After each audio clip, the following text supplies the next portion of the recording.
The security camera caught everything. Karen's perfectly manicured fingers wrapped around the largest tomato in Maria's garden, her entitled smile gleaming as she tossed it into her designer bag. What Karen didn't know was that Maria had been watching, planning, waiting. And hidden among those innocent-looking cherry tomatoes was something that would make Karen's mouth burn with the fire of 1,000 suns.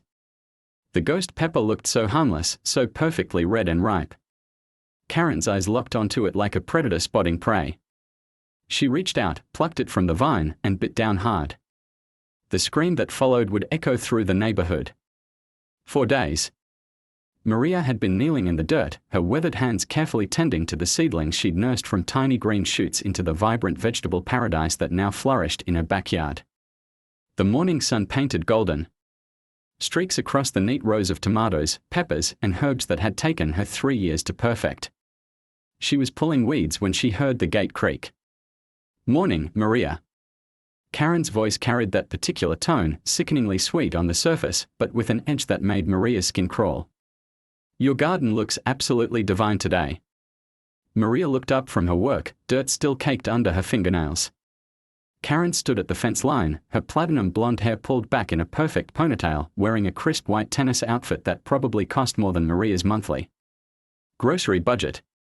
Everything about Karen Whitmore screamed privilege, from her diamond tennis bracelet to the way she held herself like she owned the entire neighborhood. "Thank you," Maria said carefully, rising to her feet. At 62, she moved with the deliberate grace of someone who'd learned to conserve energy for the battles that mattered. "I've been working on it for years." "Oh, I can tell." Karen's eyes swept over the garden with the calculating gaze of an appraiser. "You know, I was just thinking how lucky we are to live next to someone with such a green thumb. My Harold always says I couldn't grow weeds if my life depended on it." Maria forced a smile. She'd heard about Harold Whitmore, the real estate mogul who'd bought the McMansion next door, and immediately started complaining about property values and certain elements in the neighborhood. Maria had lived in her modest 2-bedroom home for 37 years, had raised her children here, had buried her husband from the church down the street. The Whitmores had been here 6 months. "Well, if you ever want any tips," Maria began. But Karen was already moving. "Actually, I was hoping I could borrow just one little tomato. I'm making a caprese salad for my book club this afternoon, and I ran out of time to get to the farmer's market." Karen's hand was already reaching toward the nearest vine, her fingers hovering over a particularly plump beefsteak tomato that Maria had been watching ripen for weeks. Well, I suppose one would be," but Karen had already plucked it, her manicured nails leaving small indentations in the skin. "You're such a doll, Maria. I'll be sure to return the favor someday."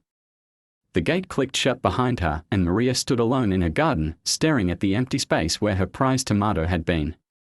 The favor, she knew, would never come. That was Tuesday. By Friday, 3 more tomatoes had vanished.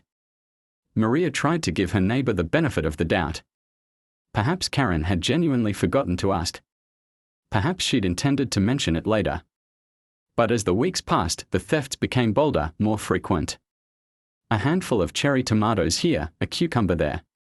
Karen would wave cheerfully from her kitchen window as she watered her perfectly manicured lawn, as if nothing had happened. The breaking point came on a sweltering Thursday morning in August. Maria had been inside making coffee when she heard voices in her backyard. She peered through the kitchen window and felt her blood turn to ice. Karen stood in the middle of Maria's garden, but she wasn't alone. 3 other women, all perfectly coiffed, all wearing the same entitled expression, were moving through the vegetable rows like locusts. Maria recognized them from the neighborhood: Janet Morrison from the corner house, Beverly Chen from across the street, and that new woman, Susan something or other, who'd moved in last month. "Oh my God, Karen, these peppers are incredible," Beverly was saying, dropping a handful of Maria's prized bell peppers into a canvas shopping bag. "Where did you say you got the seeds?" "Online," Karen replied smoothly, plucking a ripe eggplant from its vine. "I've been experimenting with heirloom varieties. The key is really in the soil preparation." Maria's coffee mug slipped from her fingers, shattering on the kitchen floor. The audacity was breathtaking. Karen wasn't just stealing from her garden, she Was taking credit for it, hosting some kind of impromptu harvest party for her friends. "Ladies, we should probably wrap this up," Janet said, glancing toward the house. "Maria might come outside." "Oh, please," Karen laughed, a sound like breaking glass. "Maria's sweet, but she's not exactly the confrontational type. Besides, look at this place, she's got more vegetables than she could possibly use. She should be thanking us for helping her harvest." The words hit Maria like a physical blow. She gripped the edge of the counter, watching as these four women systematically pillaged the garden she'd spent years cultivating. They moved with the casual entitlement of people who'd never been denied anything in their lives, never had to work for something and watch it be taken away. "You know what the real problem is," Susan said, loading her bag with tomatoes. "People like her, they don't understand property values. This whole area is supposed to be improving, but when you've got these kinds of people clinging to their little plots, it drags everyone down." "Exactly," Karen agreed. "I mean, I'm sure she's nice enough, but let's be honest, she's not exactly our demographic. Harold says the HOA is looking into ways to encourage certain residents to sell. For the good of the neighborhood, you understand." Maria's vision blurred with rage. These women weren't just stealing her vegetables, they were talking about stealing her home, her life, everything she'd built here. The casual racism in their voices, the way they spoke about her as if she weren't a person but merely an inconvenience to be removed, made her hands shake with fury. She watched them finish their looting and disappear through the gate, their laughter echoing across the yard. When they were gone, Maria stepped outside and surveyed the damage. Half her tomatoes were missing. Her pepper plants had been stripped bare. The cucumber vines she'd trained so carefully up their trellises hung empty and broken. But it wasn't the financial loss that hurt most, it was the violation. The profound disrespect. The way Karen had smiled while stabbing her in the back, had built friendships on the theft of Maria's labor, had made her the villain in her own story. That night, Maria sat at her kitchen table with a cup of tea and stared out at her ravaged garden. The security camera she'd installed last month had captured everything. She could call the police, but what would happen? A slap on the wrist, maybe a warning. People like Karen Whitmore didn't face real consequences for their actions. They had lawyers, connections, influence. They had the kind of money that made problems disappear. But Maria had something else. She had patience. She had time. And she had knowledge that Karen, for all her pretensions, could never possess. The next morning, Maria drove to the Specialty Garden Center on the other side of town. She spent an hour talking to the owner, a weathered man named Rodriguez who spoke her language and understood her needs. When she left, she carried with her a small paper bag containing seeds that most people had never heard of, seeds that required special handling, special care. Ghost peppers, Carolina reapers, Scotch bonnets. The kind of peppers that could make a grown man cry, that came with warning labels and handling instructions. But when they ripened, they looked almost identical to the sweet cherry tomatoes and bell peppers that Karen loved to steal. Maria planted them that afternoon in a special section of her garden that she fenced off with chicken wire. She tended them with the same care she gave all her plants, but with a different kind of love. This was the love of justice, of consequence, of a reckoning that was long overdue. As she worked, she thought about Karen's words, she should be thanking us for helping her harvest.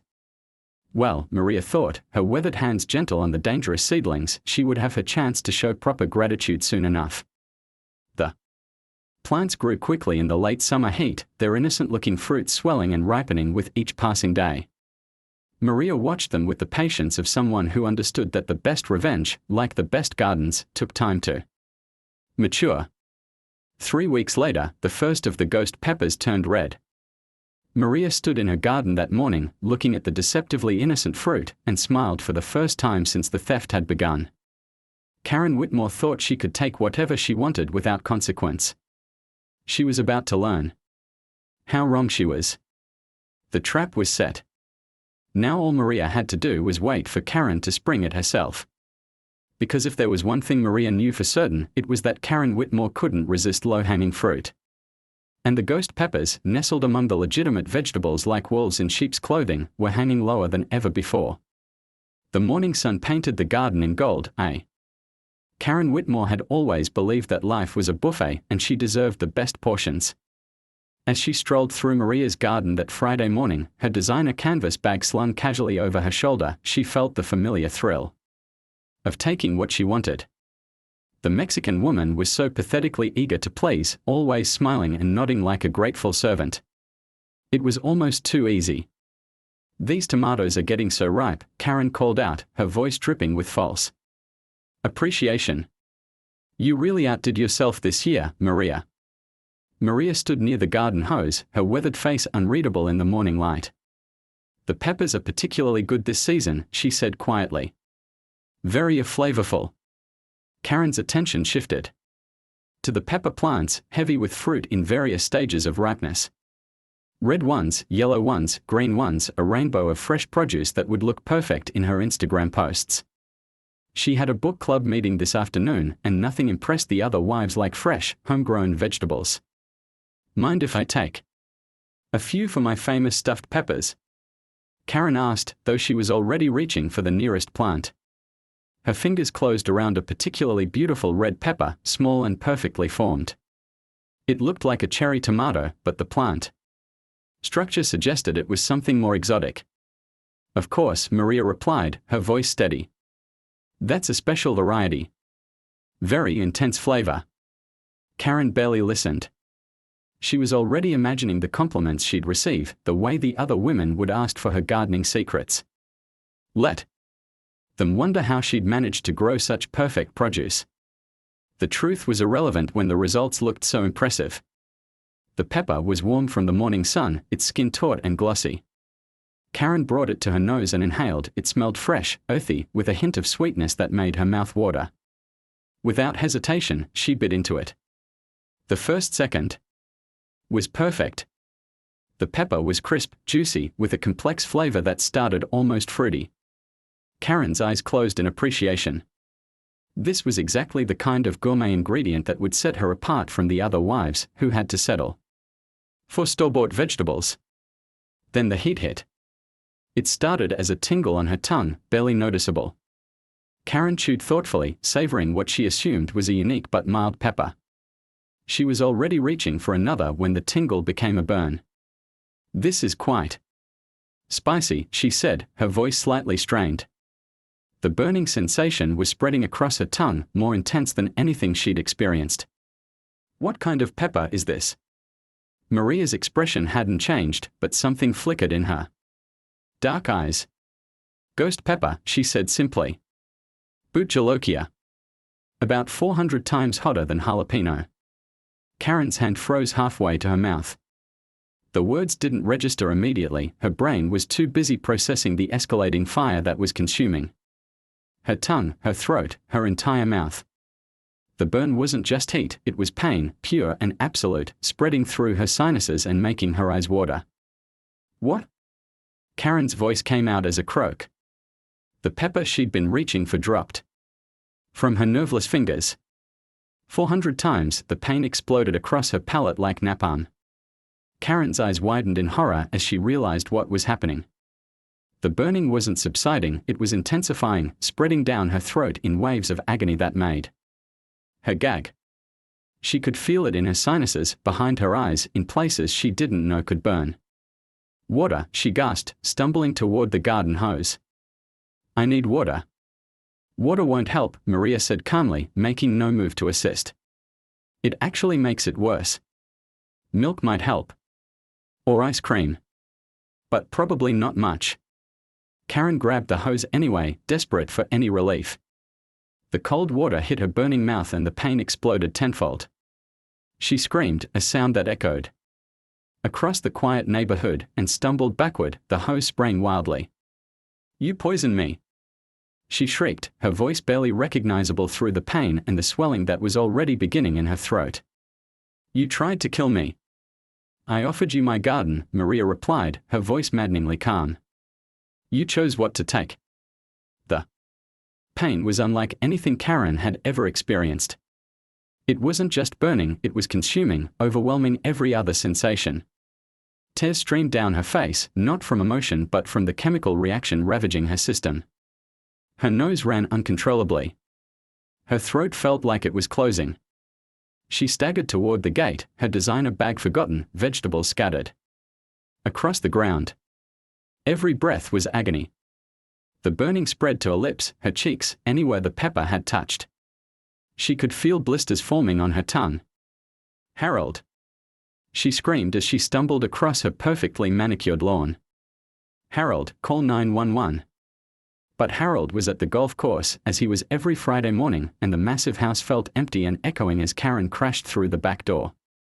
She lunged for the refrigerator, pulling out a carton of milk and pouring it directly into her mouth. The relief was minimal and temporary. The ghost pepper's capsaicin was designed by nature to be persistent, to mark its territory and defend itself against exactly this kind of assault. Karen's body was learning a lesson that indigenous peoples had known for centuries: some things were not meant to be taken lightly. She called 911 with shaking hands, her voice so distorted by pain and swelling that the dispatcher had trouble understanding her. "I've been poisoned," she sobbed into the phone. "My neighbor," she tricked. "Mia, please send help." The paramedics arrived 20 minutes later to find Karen curled on her kitchen floor, surrounded by empty milk cartons and ice cream containers, her face swollen and streaked with tears. Her lips were grotesquely enlarged, her eyes nearly swollen shut. "What did you ingest?" the lead paramedic asked, his voice professional but concerned. "Ghost pepper," Karen whispered, each word agony. "She said it was as she didn't warn me." The paramedics exchanged glances. They'd seen this before, usually involving teenage boys daring each other to eat increasingly dangerous peppers for social media views. But this was different. This was a well-dressed middle-aged woman in a $1 million home, clearly the victim of some kind of neighborhood dispute. "We need to get you to the hospital," the paramedic said. "Your throat is swelling. We might need to intubate." As they loaded Karen onto the stretcher, she caught a glimpse of Maria through the window. The older woman was calmly watering her garden, her movements deliberate and peaceful. Their eyes met for just a moment, and Karen saw something there that chilled her more than the ghost pepper had burned her. Satisfaction. The ambulance ride was a blur of pain and humiliation. Karen's throat continued to swell, and by the time they reached the hospital, she could barely speak. The emergency room staff treated her with professional courtesy, but she could see the barely suppressed amusement in their eyes. Ghost pepper. Poisoning wasn't life-threatening, but it was spectacularly miserable. Dr. Sarah Chen, the attending physician, examined Karen with practiced efficiency. "The good news is that the effects are temporary," she said. "The bad news is that there's not much we can do except manage the pain and monitor for complications. You'll be uncomfortable for several hours." "Several hours?" Karen's voice was barely a whisper. "The capsaicin binds to pain receptors in your mouth and throat. It has to run its course naturally. We can give you something for the pain, but it won't eliminate it entirely." As Karen lay in the hospital bed, her mouth still on fire, her throat raw and swollen, she thought about Maria's calm expression. This hadn't been an accident. The woman had planned this, had deliberately planted those peppers knowing Karen would take them. It was assault, pure and simple. Her phone buzzed with a text from her book club. "Where are you? We are starting the meeting without you." Karen tried to type a response, but her hands were shaking too badly. Instead, she called Harold, her voice so distorted that he initially didn't recognize her. "What happened to you?" he demanded when he finally understood who was calling. "Maria Gonzalez happened to me," Karen croaked. "She poisoned me, Harold. She tried to kill me." "Poisoned you how?" "Ghost pepper. She hid it in her garden, knowing I'd eat it." "This was planned, Harold. Premeditated." There was a pause on the other end of the line. Harold Whitmore was a man who understood conflict, who'd built his real estate empire on the principle that every problem had a solution if you applied enough pressure in the right places. "I'll be right there," he said. "And Karen, don't talk to anyone else about this until I get there. We are going to make that woman pay for what she did." But as Karen lay in her hospital bed, her mouth still burning with the fire of 1,000 suns, she couldn't shake the image of Maria's peaceful expression. The woman had seemed so calm, so centered, as if she'd been waiting for this moment for months. The thought that terrified Karen most wasn't the pain, it was the realization that she might have underestimated her neighbor. Maria Gonzalez wasn't the submissive, grateful woman Karen had imagined. She was something far more dangerous, a patient enemy who planned her moves carefully and struck with precision. The ghost pepper was just the beginning. As the morphine finally began to dull the edges of her pain, Karen closed her eyes and tried to imagine what her next move should be. But every time she pictured Maria's garden, every time she thought about confronting her neighbor, her mouth began to burn again, as if her body was trying to warn her away from. Harold Whitmore stood 6 feet 3 inches in his handmade Italian shoes, and he was used to looking down on people in more ways than one. At 55, he'd built his real estate empire on the simple principle that every person had a price. Every problem had a solution, and every obstacle could be removed with the right combination of money and pressure. But as he stared at his wife's grotesquely swollen face in the hospital bed, her lips resembling overripe fruit, her voice reduced to a painful whisper, Harold felt something he hadn't experienced in decades, genuine fury. "Tell me exactly what happened," he said, his voice deadly quiet. Harold had learned long ago that the most effective threats were delivered in a conversational tone. Karen struggled to speak through her damaged throat. "I was getting vegetables like always," she said, of special variety, intense flavor. Each word was agony, but Karen forced them out. She knew, Harold. She planned this. "You're telling me that Maria Gonzalez deliberately poisoned you?" "Ghost pepper," Karen whispered. 400 times hotter than jalapeno. She said it casual, like it was nothing. Harold's jaw tightened. In his world, people didn't attack the Whitmores without consequences. He'd crushed bigger problems than one elderly Mexican woman with a vendetta. Did anyone else see this happen? Just us. But Harold. Karen's swollen hand grabbed his sleeve. "She's been planning this. The security camera, she has footage of me in her garden. She's been watching, waiting." Harold's mind was already working, calculating angles and leverage points. Maria Gonzalez owned her house outright. He'd checked the property records when they'd first moved in. No mortgage meant no easy pressure points. But everyone had something to lose. "I'll handle this," he said, leaning down to kiss Karen's forehead. "You rest. By the time you get home, this problem will be solved." Harold left the hospital with the focused intensity of a man going to war. His first stop was the police station, where he'd contributed generously to the Fraternal Order of Police fundraiser just last month. Detective Ray Murphy owed him a favor. "Harold, good to see you," Murphy said, rising from his desk. "How's the family?" "Actually, Ray, that's why I'm here. My wife was assaulted today. Deliberately poisoned by our neighbor."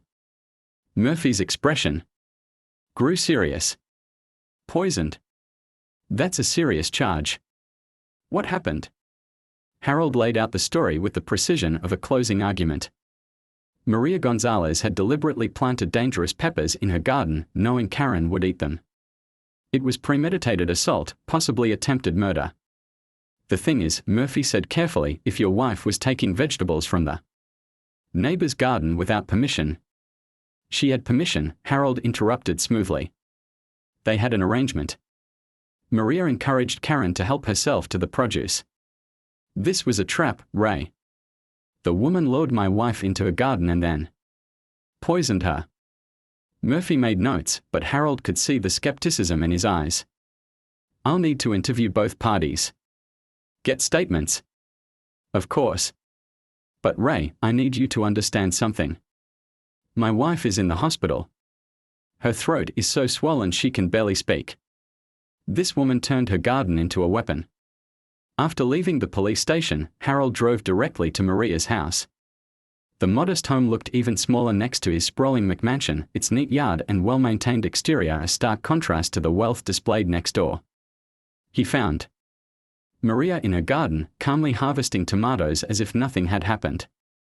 She looked up as he approached, her dark eyes steady and unafraid. "Mr. Whitmore," she said quietly. I heard the ambulance. Is your wife all right? Harold had expected tears, apologies, maybe even fear. Instead, Maria's voice held something that sounded almost like concern, if concern could be so clearly calculated. You know exactly what's wrong with my wife, Harold said, his voice carrying the authority of a man accustomed to being obeyed. And you know exactly what you did. Maria straightened, a ripe tomato still in her weathered hands. I offered her my garden. She chose what to take. You deliberately planted dangerous peppers knowing she would eat them. That's assault, Mrs. Gonzalez. That's a felony. Is it? Maria's voice remained maddeningly calm. Because I have security footage of your wife taking vegetables from my garden for months. Without permission. That's theft, Mr. Whitmore. Also a felony. Harold felt his first flicker of unease. My wife had your permission. Did she? Maria reached into a pocket and pulled out a small digital recorder. Because I have recordings of our conversations. Every time she took something, I asked her to stop. Every time, she ignored me. Harold's eyes narrowed. You recorded private conversations without consent. That's illegal. Not in this state, Maria replied. One-party consent. I can record any conversation I'm part of. She gestured toward her house. I also have written records of every theft with dates and times. Photos of the damage. Police reports. Police reports.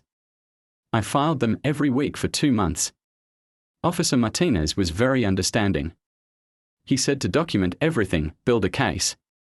Maria's smile was gentle, almost grandmotherly. I have quite a file now. Harold felt the ground shifting beneath his feet. This wasn't some frightened old woman, this was someone who'd been planning for exactly this confrontation. You can't prove intent to harm. Can't I? Maria set down her tomato and looked directly at him. Your wife and her friends called me names in my own garden. Said I wasn't the right demographic for the neighborhood. Said the HOA was looking for ways to force me out. She paused. Recorded that too. Harold's face flushed red. Karen had mentioned that conversation, but she'd made it sound casual, harmless. That's not hate crime enhancement, Maria continued conversationally. When theft is motivated by racial bias, it becomes a hate crime. Much more serious charges. You're bluffing. Maria reached into her pocket again and pulled out a manila folder, thick with documents. Police reports. Audio recordings. Security footage. Photos of the damage to my garden. Estimates for replacement costs. She handed him the folder. Your wife has stolen approximately $3,000 worth of produce over the past 4 months. That's grand theft. Harold opened the folder with shaking hands. The documentation was meticulous, professional, the kind of evidence that would hold up in court. Maria hadn't just been planning revenge, she'd been building a legal case. What do you want? He asked, his voice hoarse. I want your wife to stop stealing from my garden, Maria said simply. I want you to stop harassing me. I want to live in peace in the home I've owned for 37 years. And if we don't? Maria's expression didn't change. Then I'll press charges. Grand theft, hate crime enhancement, criminal trespass. Your wife will be a convicted felon. You'll be an accessory if you try to cover it up. Harold felt something he hadn't experienced in years, complete defeat. Every angle he'd planned to use against Maria had been anticipated, neutralized. She'd turned his wife's entitlement into a weapon against them both. The pepper, he said desperately. You still deliberately harmed my wife. I grew vegetables in my garden, Maria replied. Your wife chose to eat them without permission. Ghost peppers are legal to grow. I never forced her to take them. But you knew she would. I hoped she would learn to ask permission first. Unfortunately, she's a very impulsive person. Harold stared at this woman who just destroyed his position with the calm precision of a chess master. You planned all of this. I planned to protect my garden, Maria said. Everything else was your wife's choice. Harold turned to leave, then stopped. This isn't over. Yes, it is, Maria said quietly. Unless you want to make it worse. As Harold walked back to his house, he felt the unfamiliar weight of having been outmaneuvered. He'd built his career on being the smartest person in the room, on having more information and better leverage than anyone else. But Maria Gonzalez had been playing a longer game, thinking further ahead. His phone buzzed with a text from Detective Murphy, interviewed the neighbor. She's filing countercharges. We need to talk. Harold looked back at Maria's house, where the woman was calmly watering her garden as if nothing had happened. 4. The first time in his adult life, he didn't know what his next move should be. That evening, as Karen lay in bed with her mouth still burning, Harold sat in his study staring at the folder Maria had given him. The evidence was overwhelming, methodical, devastating. His wife wasn't just a thief, she was a documented, recorded, photographed thief whose crimes had been escalating for months. What did she say? Karen whispered from the doorway, her voice still barely audible. Harold looked up at his wife's swollen face and felt something crack inside his chest. Not love, exactly, but the recognition that his perfect life had been built on foundations that were crumbling. She said you've been stealing from her for months, he said quietly. She is proof. Karen's swollen eyes widened.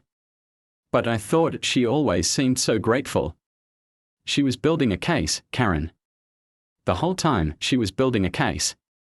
For the first time since the ghost pepper incident, Karen began to cry, not from pain, but from the dawning realization that she'd been played. The submissive, grateful neighbor she'd thought she was helping herself to had been 3 moves ahead the entire time. What do we do now? She whispered. Harold looked at his wife, then at the mountain of evidence documenting her crimes, then. 3 days after the ghost pepper incident, Harold Whitmore's phone rang at 6:47 a.m. The caller ID showed a number he didn't recognize, but the voice on the other end made his blood run cold. Mr. Whitmore. This is Jennifer Walsh from Channel 7 News. We'd like to get your comment on a story we're running tonight about neighborhood theft and racial harassment. Harold's hand tightened on the phone. I have no idea what you're talking about. We have exclusive security footage showing your wife repeatedly stealing from your neighbor's garden, along with audio recordings of racist comments made during these thefts. Maria Gonzalez has provided us with extensive documentation. Harold hung up, his heart pounding. Within minutes, his phone was buzzing with calls from 3 more news stations, 2 newspapers, and someone claiming to be from a podcast about neighborhood disputes. He turned off his phone and walked to the kitchen, where Karen sat nursing a cup of milk, her face still puffy but finally showing signs of healing. Who was that? She asked, her voice clearer than it had been in days. The media, Harold said grimly. Maria's gone public. Karen's cup clattered against the counter. What do you mean, public? Before Harold could answer, their doorbell rang. Through the front window, he could see a news van parked on the street, a reporter with a microphone standing on their doorstep. As he watched, a second van pulled up. Oh God, Karen whispered. Harold, what do we do? Harold's phone, still clutched in his hand, buzzed with a text from an unknown number. Check your email. MG. With trembling fingers, Harold opened his email app. The message from Maria was simple, containing only a link to a video hosting site. The video was entitled Neighbor's Racist Garden Theft Finally Backfires. Harold clicked play and watched in horror as a professionally edited compilation unfolded on his screen. Security footage showed Karen moving through Maria's garden with practiced ease, filling bags with vegetables. Audio recordings played over the images, Karen's voice, crystal clear, dismissing Maria as not exactly the confrontational type and discussing how people like her were dragging down property values. The video had been posted 4 hours ago. It already had over 200,000 views. The comments section was a torrent of outrage, white privilege at its finest. This woman literally poisoned herself with her own greed. Ghost pepper justice is the best justice. How is this woman not in jail? Harold's phone rang again, this time it was his business partner, Marcus Chen. Harold, what the hell is going on? My wife just sent me a video of Karen stealing vegetables and calling your neighbor racial slurs. This is all over social media. It's not what it looks like, Harold said weakly. It looks like your wife is a racist thief who got what she deserved, Marcus said bluntly. Harold, you need to understand, this is going viral. The Whitmore Group is mentioned in the video description. Our clients are already calling. Harold felt the room spinning. His real estate empire was built on reputation, on the trust of wealthy clients who expected discretion and class. This kind of scandal could destroy everything he'd worked for. I need to call you back, he said, hanging up on Marcus. The doorbell rang again, more insistently this time. Through the window, Harold could see that the crowd outside had grown. 3 news vans now, plus what looked like neighbors with phones, recording everything. His home phone started ringing. Then Karen's cell phone. Then his business line. Harold, Karen whispered, her face pale with terror. Make it stop. But Harold was staring at his phone, where notifications were pouring in faster than he could read them. The video had been shared on every major social media platform. #GhostPepperJustice was trending on Twitter. Someone had created a meme using Karen's swollen hospital photo with the caption, "When you bite off more than you can chew." His email inbox was flooding with cancellation notices from clients, interview requests from reporters, and angry messages from business associates. The Whitmore Group's reputation was collapsing in real time.